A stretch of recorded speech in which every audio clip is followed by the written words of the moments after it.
Welcome to Voice of the Pages, The Adventures of Sherlock Holmes, by Arthur Conan Doyle. A Scandal in Bohemia. Chapter 1. To Sherlock Holmes, she is always the woman. I have seldom heard him mention her under any other name. In his eyes, she eclipses and predominates the whole of her sex. It was not that he felt any emotion akin to love for Irene Adler. All emotions, and that one particularly, were abhorrent to his cold, precise, but admirably balanced mind. He was, I take it, the most perfect reasoning and observing machine that the world has seen, but as a lover he would have placed himself in a false position. He never spoke of the softer passions, save with a jibe and a sneer. They were admirable things for the observer, excellent for drawing the veil from men's motives and actions. But for the trained reasoner to admit such intrusions into his own delicate and finely adjusted temperament was to introduce a distracting factor which might throw a doubt upon all his mental results. Grit in a sensitive instrument, or a crack in one of his own high-power lenses, would not be more disturbing than a strong emotion in a nature such as his. And yet there was but one woman to him, and that woman was the late Irene Adler, of dubious and questionable memory. I had seen little of Holmes lately. My marriage had drifted us away from each other. My own complete happiness, and the home-centered interests which rise up around the man who first finds himself master of his own establishment, were sufficient to absorb all my attention, while Holmes, who loathed every form of society with his whole Bohemian soul, remained in our lodgings in Baker Street, buried among his old books, and alternating from week to week between cocaine and ambition, the drowsiness of the drug, and the fierce energy of his own keen nature. He was still, as ever, deeply attracted by the study of crime, and occupied his immense faculties and extraordinary powers of observation in following out those clues and clearing up those mysteries which have been abandoned as hopeless by the official police. From time to time, I heard some vague account of his doings, of his summons to Odessa in the case of the Trepoff murder, of his clearing up of the singular tragedy of the Atkinson brothers at Trincomalee, and finally of the mission which he had accomplished so delicately and successfully for the reigning family of Holland. Beyond these signs of his activity, however, which I merely shared with all the readers of the daily press, I knew little of my former friend and companion. One night, it was on the 20th of March, 1888, I was returning from a journey to a patient, for I had now returned to civil practice, when my way led me through Baker Street. As I passed the well-remembered door, which must always be associated in my mind with my wooing, and with the dark incidents of the study in scarlet, I was seized with a keen desire to see Holmes again, and to know how he was employing his extraordinary powers. His rooms were brilliantly lit, and, even as I looked up, I saw his tall, spare figure pass twice in a dark silhouette against the blind. He was pacing the room swiftly, eagerly, with his head sunk upon his chest and his hands clasped behind him. To me, who knew his every mood and habit, his attitude and manner told their own story. He was at work again. He had risen out of his drug-created dreams and was hot upon the scent of some new problem. I rang the bell and was shown up to the chamber which had formerly been in part my own. His manner was not effusive. It seldom was, but he was glad, I think, to see me. With hardly a word spoken, but with a kindly eye, he waved me to an armchair, threw across his case of cigars, and indicated a spirit case and a gasogene in the corner. Then he stood before the fire and looked me over in his singular introspective fashion. "Wedlock suits you," he remarked. "I think, Watson, that you have put on 7.5 pounds since I saw you." "7," I answered. "Indeed, I should have thought a little more. Just a trifle more, I fancy, Watson. And in practice again, I observe. You did not tell me that you intended to go into harness. Then, how do you know? I see it, I deduce it. How do I know that you have been getting yourself very wet lately, and that you have a most clumsy and careless servant girl?" "My dear Holmes," said I, "this is too much. You would certainly have been burned had you lived a few centuries ago. It is true that I had a country walk on Thursday, and came home in a dreadful mess, but as I have changed my clothes, I can't imagine how you deduce it. As to Mary Jane, she is incorrigible, and my wife has given her notice but there again, I fail to see how you work it out." He chuckled to himself and rubbed his long, nervous hands together. "It is simplicity itself," said he. "My eyes tell me that on the inside of your left shoe, just where the firelight strikes it, the leather is scored by 6 almost parallel cuts. Obviously, they have been caused by someone who has very carelessly scraped round the edges of the sole in order to remove crusted mud from it. Hence, you see, my double deduction that you had been out in vile weather, and that you had a particularly malignant, boot-slitting specimen of a London slavey. As to your practice, if a gentleman walks into my rooms smelling of iodoform, with a black mark of nitrate of silver upon his right forefinger, and a bulge on the right side of his top hat to show where he has secreted his stethoscope, I must be dull, indeed, if I do not pronounce him to be an active member of the medical profession." I could not help laughing at the ease with which he explained his process of deduction. "When I hear you give your reasons," I remarked, "the thing always appears to me to be so ridiculously simple that I could easily do it myself, though at each successive instance of your reasoning I am baffled until you explain your process. And yet I believe that my eyes are as good as yours." "Quite so," he answered, lighting a cigarette and throwing himself down into an armchair. "You see, but you do not observe. The distinction is clear. For example, you have frequently seen the steps which lead up from the hall to this room." "Frequently." "How often?" "Well, some hundreds of times." "Then how many are there?" "How many?" "I don't know." "Quite so. You have not observed, and yet you have seen. That is just my point. Now, I know that there are 17 steps because I have both seen and observed. By the way, since you are interested in these little problems, and since you are good enough to chronicle one or two of my trifling experiences, you may be interested in this." He threw over a sheet of thick, pink-tinted notepaper which had been lying open upon the table. "It came by the last post," said he. "Read it aloud." The note was undated, and without either signature or address. "There will call upon you tonight, at 7:45, it said, "a gentleman who desires to consult you upon a matter of the very deepest moment.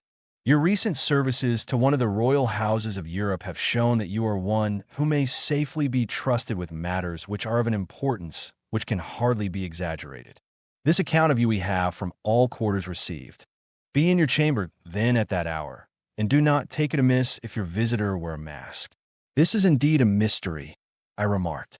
"What do you imagine that it means?" "I have no data yet.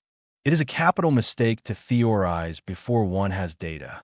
Insensibly one begins to twist facts to suit theories, instead of theories to suit facts." "But the note itself, what do you deduce from it?" I carefully examined the writing, and the paper upon which it was written. "The man who wrote it was presumably well-to-do," I remarked, endeavoring to imitate my companion's processes. "Such paper could not be bought under half a crown a packet. It is peculiarly strong and stiff." "Peculiar? That is the very word," said Holmes. "It is not an English paper at all. Hold it up to the light." I did so, and saw a large E with a small g, a P, and a large G with a small t woven into the texture of the paper. "What do you make of that?" asked Holmes. "The name of the maker, no doubt, or his monogram." "Rather. Not all. The G with the small t stands for Gesellschaft, which is the German for company. It is a customary contraction like our co. P, of course, stands for papier. Now, for the E.G. Let us glance at our Continental Gazetteer." He took down a heavy brown volume from his shelves. "Iglo Eglinitz, here we are, Igria. It is in a German-speaking country, in Bohemia, not far from Carlsbad. Remarkable as being the scene of the death of Wallenstein, and for its numerous glass factories and paper mills." "Ha ha, my boy, what do you make of that?" His eyes sparkled, and he sent up a great blue triumphant cloud from his cigarette. "The paper was made in Bohemia," I said. "Precisely. And the man who wrote the note is a German. Do you note the peculiar construction of the sentence? This account of you we have from all quarters received. A Frenchman or Russian could not have written that. It is the German who is so uncourteous to his verbs. It only remains, therefore, to discover what is wanted by this German who writes upon Bohemian paper and prefers wearing a mask to showing his face. And here he comes, if I am not mistaken, to resolve all our doubts. As he spoke, there was the sharp sound of horses' hoofs and grating wheels against the curb, followed by a sharp pull at the bell. Holmes whistled. "A pair by the sound," said he. "Yes," he continued, glancing out of the window.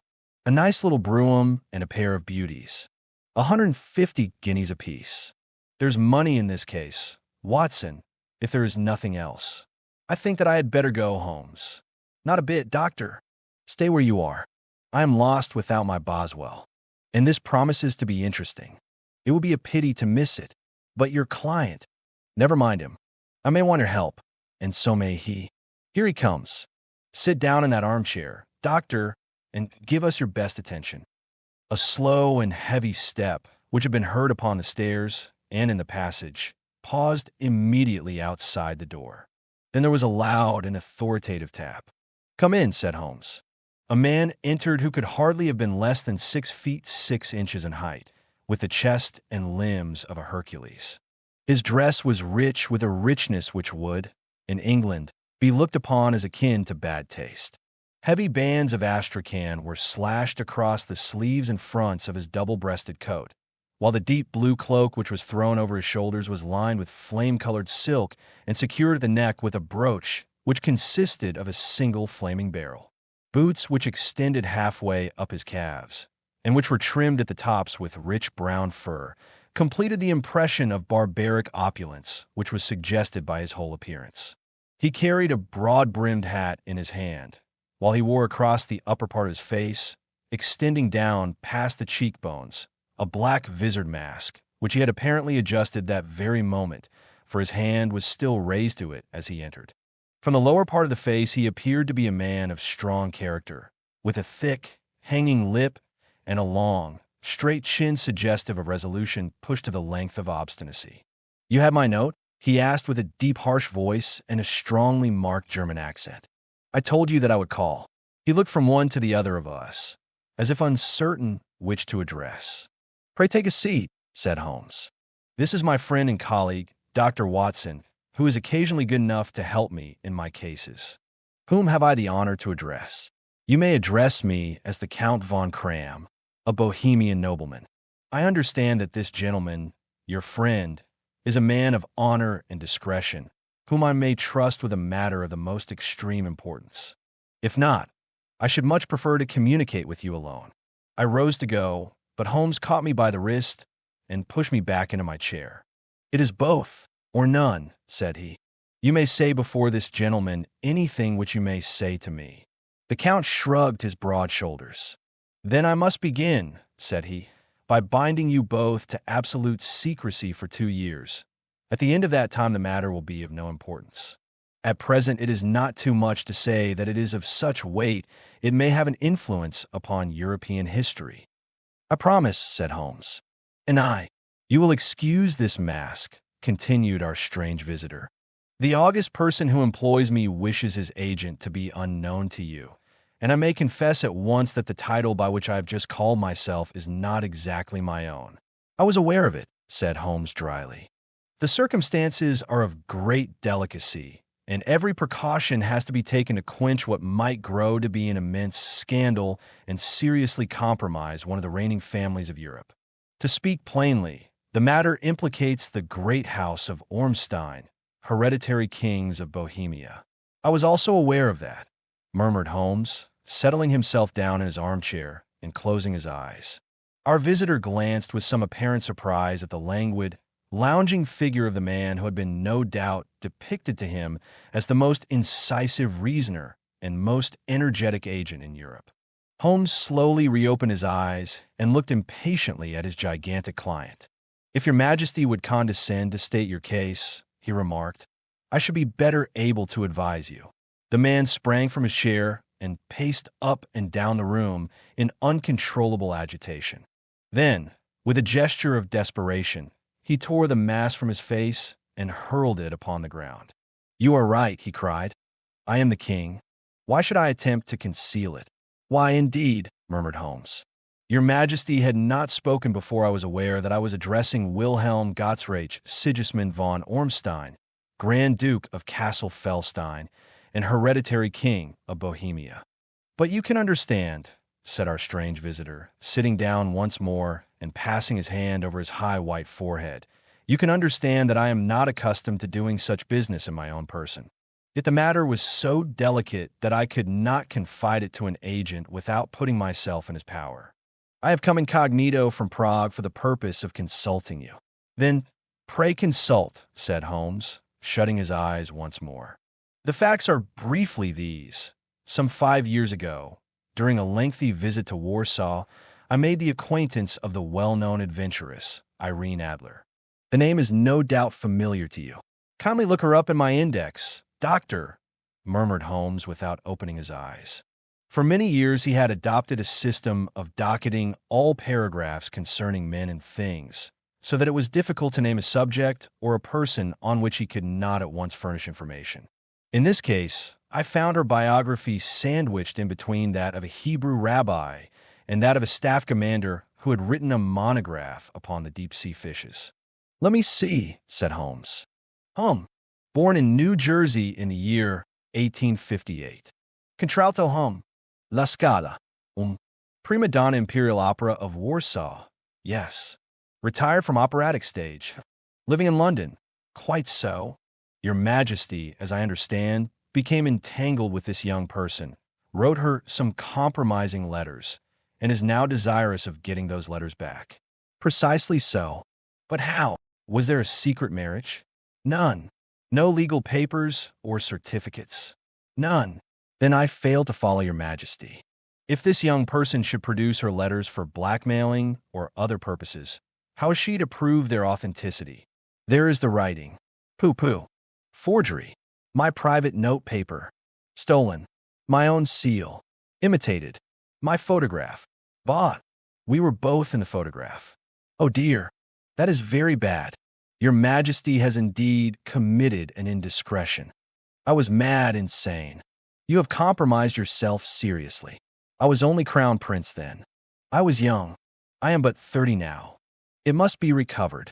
We have tried and failed. Your Majesty must pay. It must be bought. She will not sell. Stolen then. 5 attempts have been made. Twice burglars in my pay ransacked her house. Once we diverted her luggage when she traveled. Twice she has been waylaid. There has been no result. No sign of it. Absolutely none. Holmes laughed. It is quite a pretty little problem, said he. But a very serious one to me, returned the king reproachfully. Very indeed. And what does she propose to do with the photograph? To ruin me. But how? I am about to be married. So I have heard.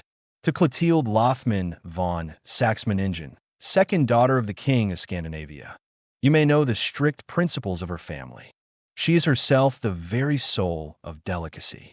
A shadow of a doubt as to my conduct would bring the matter to an end. And Irene Adler threatens to send them the photograph. And she will do it. I know that she will do it. You do not know her, but she has a soul of steel. She has the face of the most beautiful of women and the mind of the most resolute of men. Rather than I should marry another woman, there are no lengths to which she would not go, none. You are sure that she has not sent it yet? I am sure. And why? Because she has said that she would send it on the day when the betrothal was publicly proclaimed. That will be next Monday. Oh, then we have 3 days yet, said Holmes with a yawn.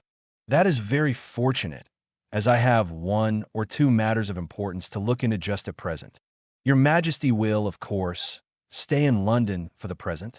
Certainly. You will find me at the Langham under the name of the Count von Cram. Then I shall drop you a line to let you know how we progress. Pray do so. I shall be all anxiety. Then, as to money, you have carte blanche. Absolutely. I tell you that I would give one of the provinces of my kingdom to have that photograph. And for present expenses, the king took a heavy chamois leather bag from under his cloak and laid it on the table. There are 300 pounds in gold and 700 in notes, he said. Holmes scribbled a receipt upon a sheet of his notebook and handed it to him. And Mademoiselle's address? He asked. Is Bryony Lodge, Serpentine Avenue, St. John's Wood. Holmes took a note of it. One other question, said he. Was the photograph a cabinet? It was. Then, good night, Your Majesty, and I trust that we shall soon have some good news for you. And good night, Watson, he added, as the wheels of the royal brougham rolled down the street. If you will be good enough to call tomorrow afternoon at 3 o'clock, I should like to chat this little matter over with you. Chapter 2. At 3 o'clock precisely, I was at Baker Street, but Holmes had not yet returned. The landlady informed me that he had left the house shortly after 8 o'clock in the morning. I sat down beside the fire, however, with the intention of awaiting him, however long he might be.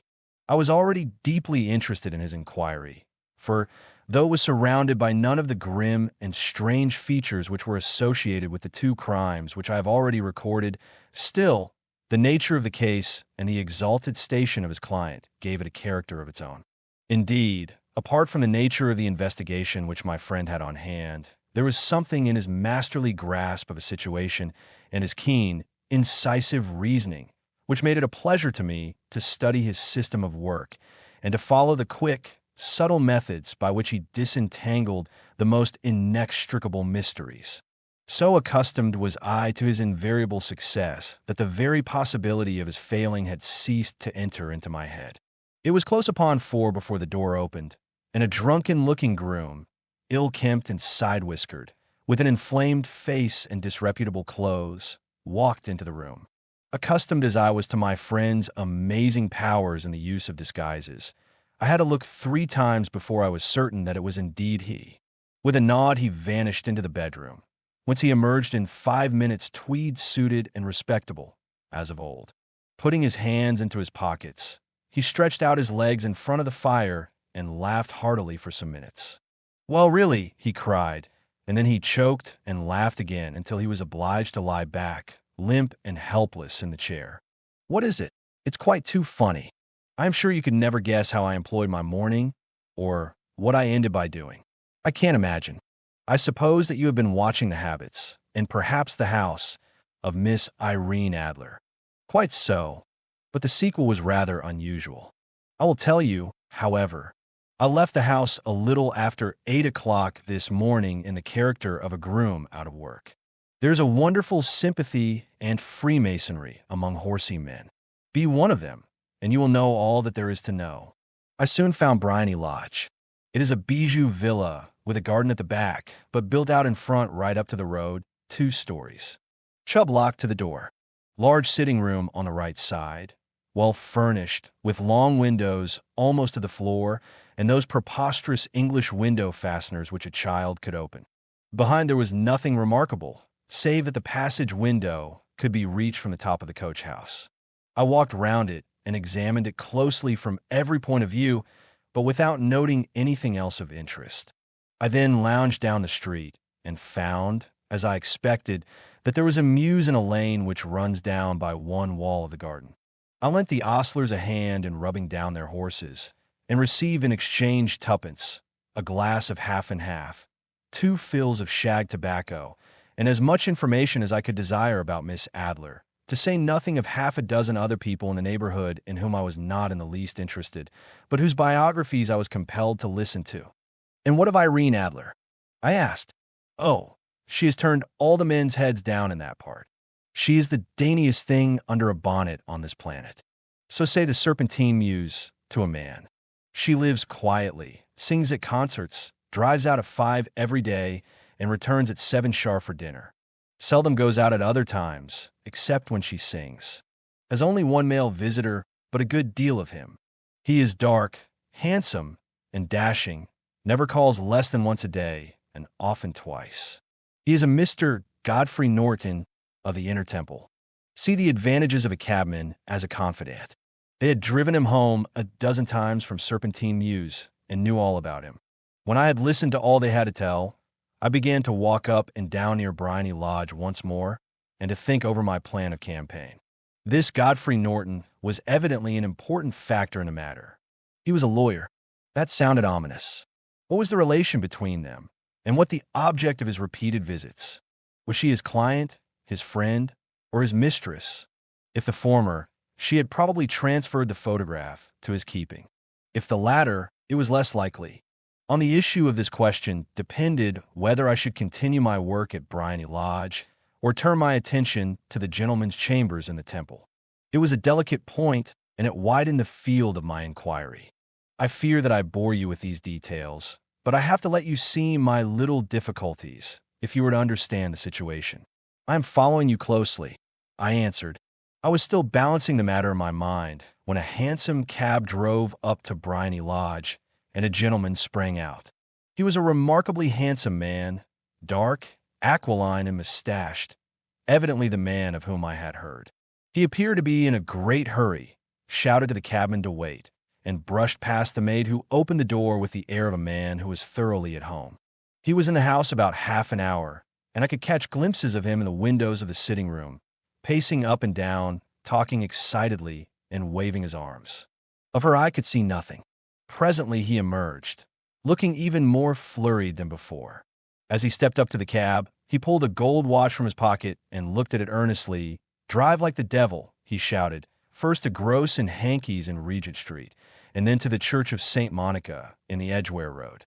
"Half a guinea if you do it in 20 minutes. Away they went, and I was just wondering whether I should not do well to follow them, when up the lane came a neat little landau, the coachman with his coat only half buttoned and his tie under his ear, while all the tags of his harness were sticking out of the buckles. It hadn't pulled up before she shot out of the hall door and into it. I only caught a glimpse of her at the moment, but she was a lovely woman, with a face that a man might die for. "The Church of St. Monica, John," she cried, "and half a sovereign if you reach it in 20 minutes. This was quite too good to lose, Watson. I was just balancing whether I should run for it or whether I should perch behind her landau when a cab came through the street. The driver looked twice at such a shabby fare, but I jumped in before he could object. "The Church of St. Monica," said I, "and half a sovereign if you reach it in 20 minutes. It was 25 minutes to 12, and of course it was clear enough what was in the wind. My cabby drove fast. I don't think I ever drove faster, but the others were there before us. The cab and the landau with their steaming horses were in front of the door when I arrived. I paid the man and hurried into the church. There was not a soul there save the two whom I had followed and a surpliced clergyman who seemed to be expostulating with them. They were all three standing in a knot in front of the altar. I lounged up the side aisle like any other idler who has dropped into a church. Suddenly, to my surprise, the three at the altar faced round to me, and Godfrey Norton came running as hard as he could towards me. "Thank God," he cried. "You'll do. Cool me. Cool me." "What then?" I asked. "Come, Anne, come. Only 3 minutes, or it won't be legal." I was half dragged up to the altar, and before I knew where I was, I found myself mumbling responses which were whispered in my ear, and vouching for things of which I knew nothing, and generally assisting in the secure tying up of Irene Adler, spinster, to Godfrey Norton, bachelor. It was all done in an instant, and there was the gentleman thanking me on the one side and the lady on the other, while the clergyman beamed on me in front. It was the most preposterous position in which I ever found myself in my life, and it was the thought of it that started me laughing just now. It seems that there had been some informality about their license, that the clergyman absolutely refused to marry them without a witness of some sort, and that my lucky appearance saved the bridegroom from having to sally out into the streets in search of a best man. The bride gave me a sovereign, and I mean to wear it on my watch chain in memory of the occasion. "This is a very unexpected turn of affairs," said I. "And what then?" "Well, I found my plans very seriously menaced. It looked as if the pair might take an immediate departure, and so necessitate very prompt and energetic measures on my part. At the church door, however, they separated, he driving back to the temple, and she to her own house. "I shall drive out in the park at 5 as usual," she said as she left him. I heard no more. They drove away in different directions, and I went off to make my own arrangements. "Which are?" "Some cold beef and a glass of beer," he answered, ringing the bell. "I have been too busy to think of food, and I'm likely to be busier still this evening. By the way, Doctor, I shall want your cooperation." "I shall be delighted. You don't mind breaking the law?" "Not in the least." "Nor running a chance of arrest?" "Not in a good cause." "Oh, the cause is excellent. Then I am your man. I was sure that I might rely on you. But what is it you wish? When Mrs. Turner has brought in the tray, I will make it clear to you. Now," he said as he turned hungrily on the simple fare that our landlady had provided, I must discuss it while I eat, for I have not much time. It is nearly 5 now. In 2 hours we must be on the scene of action. Miss Irene, or Madame, rather, returns from her drive at 7. We must be at Bryony Lodge to meet her. And what then? You must leave that to me. I have already arranged what is to occur. There is only one point on which I must insist. You must not interfere, come what may. You understand. I am to be neutral, to do nothing whatever. There will probably be some small unpleasantness. Do not join in it. It will end in my being conveyed into the house. 4 or 5 minutes afterwards, the sitting room window will open. You are to station yourself close to that open window. Yes, you are to watch me, for I will be visible to you. Yes, and when I raise my hand, so, you will throw into the room what I give you to throw, and will at the same time raise the cry of fire. You quite follow me? Entirely. It is nothing very formidable, he said, taking a long cigar-shaped roll from his pocket. It is an ordinary plumber's smoke rocket, fitted with a cap at either end to make it self-lighting. Your task is confined to that. When you raise your cry of fire, it will be taken up by quite a number of people. You may then walk to the end of the street, and I will rejoin you in 10 minutes. I hope that I have made myself clear. I am to remain neutral, to get near the window, to watch you, and, at the signal to throw in this object, then to raise the cry of fire, and to wait you at the corner of the street. Precisely. Then you may entirely rely on me. That is excellent. I think, perhaps, it is almost time that I prepare for the new role I have to play. He disappeared into his bedroom and returned in a few minutes in the character of an amiable and simple-minded nonconformist clergyman. His broad black hat, his baggy trousers, his white tie, his sympathetic smile, and general look of peering and benevolent curiosity were such as Mr. John Hare alone could have equaled. It was not merely that Holmes changed his costume. His expression, his manner, his very soul seemed to vary with every fresh part that he assumed. The stage lost a fine actor, even as science lost an acute reasoner, when he became a specialist in crime. It was 6:15 when we left Baker Street, and it still wanted 10 minutes to the hour when we found ourselves in Serpentine Avenue. It was already dusk, and the lamps were just being lighted as we paced up and down in front of Bryony Lodge, waiting for the coming of its occupant. The house was just such as I had pictured it from Sherlock Holmes' succinct description, but the locality appeared to be less private than I expected. On the contrary, for a small street in a quiet neighborhood, it was remarkably animated. There was a group of shabbily dressed men smoking and laughing in a corner, a scissors grinder with his wheel, 2 guardsmen who were flirting with a nurse girl, and several well-dressed young men who were lounging up and down with cigars in their mouths. You see, remarked Holmes, as we paced to and fro in front of the house, this marriage rather simplifies matters. The photograph becomes a double-edged weapon now. The chances are that she would be as averse to its being seen by Mr. Godfrey Norton as our client is to its coming to the eyes of his princess. Now the question is, where are we to find the photograph? Where, indeed? It is most unlikely that she carries it about with her. It is cabinet size, too large for easy concealment about a woman's dress. She knows that the king is capable of having her waylaid and searched. 2 attempts of the sort have already been made. We may take it, then, that she does not carry it about with her. Where, then? Her banker or her lawyer? There is that double possibility, but I'm inclined to think neither. Women are naturally secretive, and they like to do their own secreting. Why should she hand it over to anyone else? She could trust her own guardianship, but she could not tell what indirect or political influence might be brought to bear upon a businessman. Besides, remember that she had resolved to use it within a few days. It must be where she can lay her hands upon it. It must be in her own house. But it has twice been burgled. Pshaw! They did not know how to look. But how will you look? I will not look. What then? I will get her to show me. But she will refuse. She will not be able to. But I hear the rumble of wheels. It is her carriage. Now carry out my orders to the letter.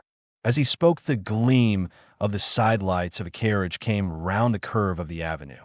It was a smart little landau, which rattled up to the door of Bryony Lodge.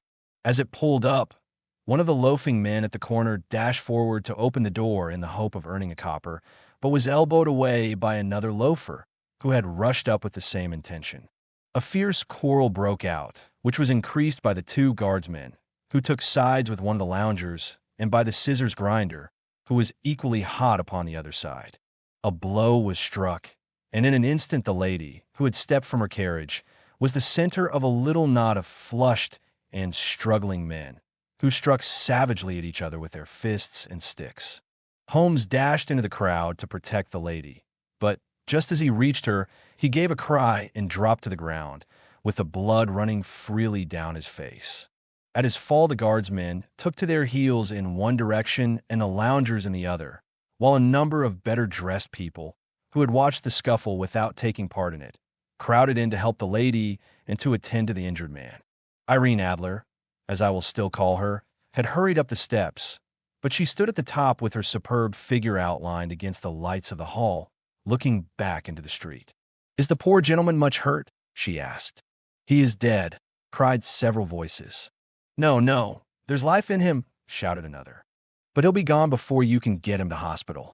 "He's a brave fellow," said a woman. "They would have had the lady's purse and watch if it hadn't been for him. They were a gang, and a rough one, too. Ah, he's breathing now. He can't lie in the street. May we bring him in, marm?" "Surely. Bring him into the sitting room. There's a comfortable sofa. This way, please." Slowly and solemnly, he was borne into Bryony Lodge and laid out in the principal room, while I still observed the proceedings from my post by the window. The lamps had been lit, but the blinds had not been drawn, so that I could see Holmes as he lay upon the couch.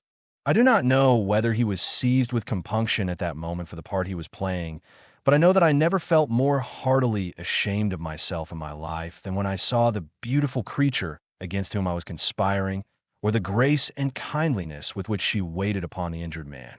And yet it would be the blackest treachery to Holmes to draw back now from the part which he had entrusted to me. I hardened my heart and took the smoke rocket from under my ulster. After all, I thought, we are not injuring her. We are but preventing her from injuring another. Holmes had sat up upon the couch, and I saw him motion like a man who is in need of air. A maid rushed across and threw open the window.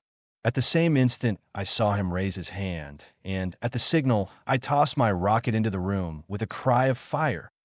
The word was no sooner out of my mouth than the whole crowd of spectators, well-dressed and ill, gentlemen, ostlers, and servant maids, joined in a general shriek of fire. Thick clouds of smoke curled through the room and out at the open window. I caught a glimpse of rushing figures, and a moment later the voice of Holmes from within assuring them that it was a false alarm. Slipping through the shouting crowd, I made my way to the corner of the street, and in 10 minutes was rejoiced to find my friend's arm in mine, and to get away from the scene of uproar. He walked swiftly and in silence for some few minutes, until we had turned down one of the quiet streets which lead towards the Edgware Road. "You did it very nicely, Doctor," he remarked. "Nothing could have been better. It is all right. You have the photograph? I know where it is. And how did you find out?" "She showed me, as I told you she would. I'm still in the dark." "I do not wish to make a mystery," said he, laughing. "The matter was perfectly simple. You, of course, saw that everyone in the street was an accomplice. They were all engaged for the evening. I guessed as much. Then, when the row broke out, I had a little moist red paint in the palm of my hand. I rushed forward, fell down, clapped my hand to my face, and became a piteous spectacle. It is an old trick that also I could fathom. Then they carried me in. She was bound to have me in. What else could she do? And into her sitting room, which was the very room which I suspected. It lay between that and her bedroom, and I was determined to see which. They laid me on a couch. I motioned for air. They were compelled to open the window, and you had your chance. How did that help you? It was all important. When a woman thinks that her house is on fire, her instinct is at once to rush to the thing which she values most. It is a perfectly overpowering impulse, and I have more than once taken advantage of it. In the case of the Darlington substitution scandal, it was of use to me, and also in the Arnsworth Castle business. A married woman grabs at her baby. An unmarried one reaches for her jewel box. Now it was clear to me that Our Lady of today had nothing in the house more precious to her than what we are in quest of. She would rush to secure it. The alarm of fire was admirably done. The smoke and shouting were enough to shake nerves of steel. She responded beautifully. The photograph is in a recess behind a sliding panel just above the right bell pull. She was there in an instant, and I caught a glimpse of it as she half drew it out. When I cried out that it was a false alarm, she replaced it, glanced at the rocket, rushed from the room, and I have not seen her since. I rose and, making my excuses, escaped from the house. I hesitated whether to attempt to secure the photograph at once. But the coachman had come in, and as he was watching me narrowly, it seemed safer to wait. A little over-precipitance may ruin all. And now, I asked, our quest is practically finished. I shall call with the king tomorrow, and with you, if you care to come with us. We will be shown into the sitting room to wait for the lady, but it is probable that when she comes she may find neither us nor the photograph. It might be a satisfaction to His Majesty to regain it with his own hands. And when will you call? At 8 in the morning. She will not be up, so that we shall have a clear field. Besides, we must be prompt, for this marriage may mean a complete change in her life and habits. I must wire to the king without delay. We had reached Baker Street and had stopped at the door. He was searching his pockets for the key when someone passing said, "Good night, Mr. Sherlock Holmes." There were several people on the pavement at the time, but the greeting appeared to come from a slim youth in an ulster who had hurried by. "I've heard that voice before," said Holmes, staring down the dimly lit street. "Now, I wonder who the deuce that could have been." Chapter 3. I slept at Baker Street that night, and we were engaged upon our toast and coffee in the morning when the King of Bohemia rushed into the room. "You have really got it," he cried, grasping Sherlock Holmes by either shoulder and looking eagerly into his face. "Not yet, but you have hopes." "I have hopes." "Then come. I'm all impatience to be gone. We must have a cab." "No, my brougham is waiting." "Then that will simplify matters." We descended and started off once more for Briony Lodge. "Irene Adler is married," remarked Holmes. "Married? When?" "Yesterday." "But to whom?" "To an English lawyer named Norton." "But she could not love him." "I am in hopes that she does." "And why in hopes?" "Because it would spare your Majesty all fear of future annoyance. If the lady loves her husband, she does not love your Majesty. If she does not love your Majesty, there is no reason why she should interfere with your Majesty's plan." "It is true. And yet, well, I wish she had been of my own station. What a queen she would have made." He relapsed into a moody silence, which was not broken until we drew up in Serpentine Avenue. The door of Briony Lodge was open, and an elderly woman stood upon the steps. She watched us with a sardonic eye as we stepped from the brougham. "Mr. Sherlock Holmes, I believe," said she. "I am Mr. Holmes," answered my companion, looking at her with a questioning and rather startled gaze. "Indeed, my mistress told me that you were likely to call. She left this morning with her husband by the 5:15 train from Charing Cross for the Continent." "What?"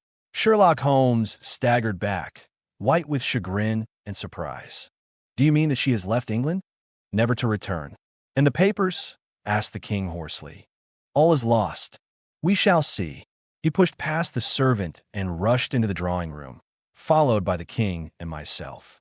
The furniture was scattered about in every direction, with dismantled shelves and open drawers, as if the lady had hurriedly ransacked them before her flight. Holmes rushed at the bell-pull, tore back a small sliding shutter, and, plunging in his hand, pulled out a photograph and a letter. The photograph was of Irene Adler herself in evening dress. The letter was superscribed to Sherlock Holmes, Esq., to be left till called for. My friend tore it open, and we all three read it together. It was dated at midnight of the preceding night, and ran in this way. "My dear Mr. Sherlock Holmes, you really did it very well. You took me in completely.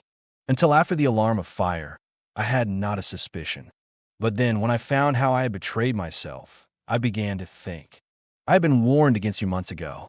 I had been told that, if the king employed an agent, it would certainly be you, and your address had been given me. Yet, with all this, you made me reveal what you wanted to know. Even after I became suspicious, I found it hard to think evil of such a dear, kind old clergyman. But, I've been trained as an actress myself. Male costume is nothing new to me. I often take advantage of the freedom which it gives. I sent John, the coachman, to watch you, ran upstairs, got into my walking clothes, as I call them, and came down just as you departed. Well, I followed you to your door, and so made sure that I was really an object of interest to the celebrated Mr. Sherlock Holmes. Then I, rather imprudently, wished you good night, and started for the temple to see my husband. We both thought the best resource was flight, when pursued by so formidable an antagonist. So you will find the nest empty when you call tomorrow. As to the photograph, your client may rest in peace. I love and am loved by a better man than he. The king may do what he will without hindrance from one whom he has cruelly wronged. I keep it only to safeguard myself and to preserve a weapon which will always secure me from any steps which he might take in the future. I leave a photograph which he might care to possess, and I remain, dear Mr. Sherlock Holmes, very truly yours, Irene Norton, née Adley. What a woman! Oh, what a woman! Cried the king of Bohemia, when we had all three read this epistle. Did I not tell you how quick and resolute she was? Would she not have made an admirable queen? Is it not a pity that she was not on my level? From what I have seen of the lady, she seems, indeed, to be on a very different level to your majesty, said Holmes coldly. I am sorry that I have not been able to bring your majesty's business to a more successful conclusion. On the contrary, my dear sir, cried the king, nothing could be more successful. I know that her word is inviolate. The photograph is now as safe as if it were in the fire. I am glad to hear your majesty say so. I am immensely indebted to you. Pray tell me in what way I can reward you. This ring. He slipped an emerald snake ring from his finger and held it out upon the palm of his hand. Your majesty has something which I should value even more highly, said Holmes. You have but to name it. This photograph. The king stared at him in amazement. Irene's photograph, he cried. Certainly, if you wish it. I thank your majesty. Then there is no more to be done in the matter. I have the honor to wish you a very good morning. He bowed, and, turning away without observing the hand which the king had stretched out to him, he set off in my company for his chambers. And that was how a great scandal threatened to affect the kingdom of Bohemia, and how the best plans of Mr. Sherlock Holmes were beaten by a woman's wit. He used to make merry over the cleverness of women, but I have not heard him do it of late. And when he speaks of Irene Adler, or when he refers to her photograph, it is always under the honorable title of the woman. If you enjoyed listening, please subscribe to the channel by hitting the subscribe button below. After doing so, click the bell icon to receive new content notifications.